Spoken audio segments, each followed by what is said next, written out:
টঙ্গীবাড়ির সিরাজদি খান উপজেলার ঐতিহ্যবাহী মালখানগর উচ্চ বিদ্যালয়ে এই অর্ধবার্ষিক পরীক্ষার ফলাফল প্রকাশ এবং জিপিএ-5 প্রাপ্ত এসএসসি পরীক্ষার্থীদের সংবর্ধনা প্রদান ও অভিভাবক সমাবেশ অনুষ্ঠিত হয়েছে।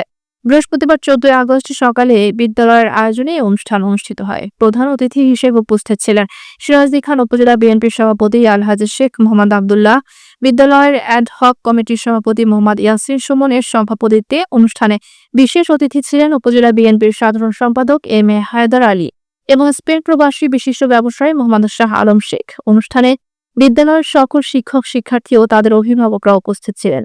এসএসসি পরীক্ষায় জিপিএ-5 প্রাপ্ত 10 জন শিক্ষার্থীকে সংবর্ধনা দেওয়া হয়। অভিভাবক সমাবেশে অতিথিরা শিক্ষার্থীদের ভবিষ্যৎ ফলাফল উন্নয়নে নানা দিক নির্দেশনামূলক পরামর্শ প্রদান করেন। পরবর্তীতে বিদ্যালয় মাঠে অগ্নি সরঞ্জাম বিতরণ করা হয় এবং শিক্ষার্থীদের অগ্নি নির্বাপন বিষয়ে প্রশিক্ষণ প্রদান করা হয়।